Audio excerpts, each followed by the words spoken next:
Friends, Nifty का weekly chart देखें तो 38% को आज निफ्टी ने ऑलरेडी ब्रेक कर दिया है। इसके नीचे क्लोजिंग भी दिया है। तो क्या हमें इस काउंटिंग में अभी चेंज कर लेना चाहिए? जी नहीं फ्रेंड्स, ये जो वीकली चार्ट है इसके नीचे ये वीकली कैंडल को क्लोज होने दीजिए। अगर ये वीकली कैंडल इसके नीचे क्लोज हो जाता है तब यहाँ पे हम इस काउंटिंग में चेंजेस करने के बारे में सोचेंगे। क्या कर सकते हैं वो भी मैंने एक डिटेल वीडियो में डिस्कस ऑलरेडी किया हुआ है, लेकिन अभी के लिए हम इस वीकली कैंडल को बनने देते हैं। इस वीक के पूरे होने के बाद हम यहाँ पे डिसाइड करेंगे कि काउंटिंग में चेंज करना है कि नहीं करना है।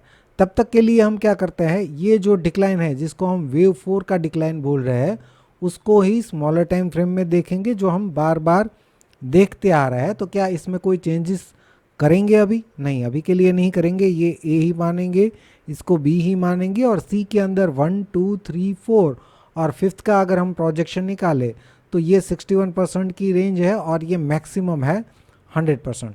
यहाँ तक हम एक्सपेक्ट करके नहीं चल रहे। अगर ये आता है तो इसका मतलब हमारा काउंटिंग जो है वो गलत है। अभी के लिए तो हम क्या कर रहे हैं कि ये वेव 5 जो है वो ऑलरेडी एक्सटेंडेड है। अगर हम वाकई में सही है इस काउंटिंग में तो यहाँ से जो रिकवरी आएगी वो यहाँ तक आ जानी चाहिए, क्योंकि एक्सटेंडेड वेव 5 जो है वो तेज़ी से रिट्रेस करता है 100%, राइट। तो इसके आसपास का बाउंस भी शायद हमें देखने को मिल जाए, राइट, अगर हमारा काउंटिंग सही है तो, राइट। लेकिन अगर डाउटफुल है तो कोई बात नहीं, इस वेव सी का रिट्रेसमेंट निकालिए 23 to 38%। 38% को ब्रेक करता है तब कंफर्मेशन हो जाएगा कि ये जो डिक्लाइन है वो करेक्टिव डिक्लाइन जो है वेव 4 का यहाँ पे कंप्लीट हो चुका है। ये जो 38% रिट्रेसमेंट है 23 to 38% अभी के लिए आ रहा है 23,412। जो यहाँ से हमने निकाला था वो थोड़ा ऊपर था, अभी नया लो बन गया है तो ये नीचे शिफ्ट हो गया है। अगर कल और एक नया लो बनता है तो ये थोड़ा और भी शिफ्ट हो सकता है। लेकिन कहाँ तक ये नए लो तक करते जाना है, तो इसको ये वेव 5 जो शुरू हुआ है 23,807 से, उसको एक बार देख लेते हैं कि ये वेव 5 में क्या चल रहा है, राइट।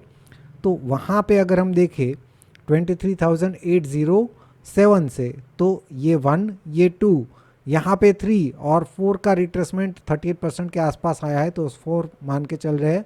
और यहाँ से फिफ्थ का प्रोजेक्शन निकाले तो 38% ऑलरेडी अचीव हो चुका है और 61% आ रहा है 22,381। इस रेंज में ये वाला वेव 5 कंप्लीट हो सकता है। लेकिन हमने पिछले वीडियो में इंटरनल काउंटिंग भी किए थे इस वाले वेव 5 के, जिसमें ये 1 था, इरेगुलर 2 थे, ये वेव 3 जो है वो एक्सटेंडेड नहीं था। और हमने बात की थी कि अगर ये 4 कंप्लीट हो चुका है तो फिफ्थ एक्सटेंडेड होना चाहिए, क्योंकि वेव 3 एक्सटेंडेड नहीं था। तो 61% मिनिमम मान के चल रहे थे कि एटलीस्ट 22,609 जो है वो अचीव करना चाहिए, क्योंकि ये वेव 5 एक्सटेंडेड हो सकता है। और मैक्सिमम 100% लेवल आ रहा था 22,483। तो हमने बात की थी कि इस रेंज में ये वाला वेव 5 कंप्लीट हो सकता है, यानी कि ये वाला वेव 5 और यानी कि ये वाला वेव 5, राइट। तो अभी भी ये 100% को ब्रेक नहीं किया है तो हम यहाँ पे जल्दबाजी नहीं करेंगे। इसको ब्रेक करता है तो यहाँ से जो डिक्लाइन है उसका काउंटिंग हम चेंज करेंगे। अगर इसको ब्रेक नहीं करता है तो फिर इसको एज इट इज़ रहने देंगे और यहाँ से बाउंस कर सकता है। इमीडिएट मूव की अगर हम बात करें तो सबसे पहले आज जैसे टेलीग्राम चैनल में जैसे ही गैप डाउन ओपनिंग हो रहा था तो मैंने यहाँ पे अपडेट किया था कि आपको 23 to 38% जो रेंज है वो निकालनी होगी, राइट। मैंने निकाल के भी दिखाई थी। ये दो रेंज जो है आप यूज़ करेंगे, पहली यहाँ से और दूसरी जो है वो यहाँ से, और इस रेंज को शिफ्ट करते जाना है, राइट। जब तक ये 483 वाला लेवल जो है वो ब्रेक ना कर दे तब तक इसको नीचे की तरफ शिफ्ट करते जाना है, राइट। उसके बाद यहाँ पे बैंक निफ्टी में एक पैटर्न हमें दिख रही थी, ये एक करेक्टिव पैटर्न लग रही थी। तो ये सपोर्ट रेंज में से हम एक्सपेक्ट कर रहे थे कि एटलीस्ट 185 पॉइंट का बाउंस हमें देखने को मिल सकता है। और उसके बाद वो बढ़िया बाउंस 50% के थोड़ा नीचे आके ही हमें देखने को भी मिल गया। जो मिनिमम हम एक्सपेक्ट कर रहे थे ये उसके ऊपर भी गया, लेकिन हम मिनिमम 185 एक्सपेक्ट करके चल रहे थे, राइट।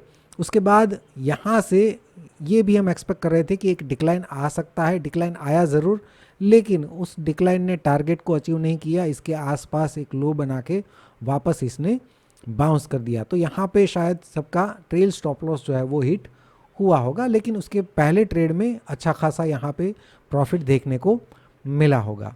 अभी यहाँ पे अगर हम सेम चीज़ को फॉलो करें जो मैंने टेलीग्राम चैनल में अपडेट दिया था, हमें क्या करना था, ये जो रिट्रेसमेंट है एक तो मैंने यहाँ से निकाला था 23 to 38% जो अभी ब्रेक नहीं हुआ है, राइट। 38% आ रहा है 22,631, और दूसरा वाला रिट्रेसमेंट जो है वो यहाँ से निकालेंगे, राइट।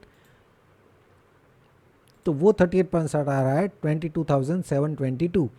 ये दोनों 38% को ध्यान में रखेंगे, 22,631 और 22,722, राइट। और ये पहला वाला रिट्रेसमेंट जो है वो यहाँ से निकाला है, दूसरा वाला रिट्रेसमेंट जो है वो यहाँ से निकाला है। जैसे ही नया लो बनता है हम दोनों रिट्रेसमेंट को शिफ्ट करते जाएंगे नए लो पे, जब तक इसको ये ब्रेक नहीं कर देता। इसको ब्रेक किए बिना अगर ये 38% और ये 38% ब्रेक करता है तो वहाँ से हम निफ्टी को पॉजिटिव मानना स्टार्ट कर सकते हैं।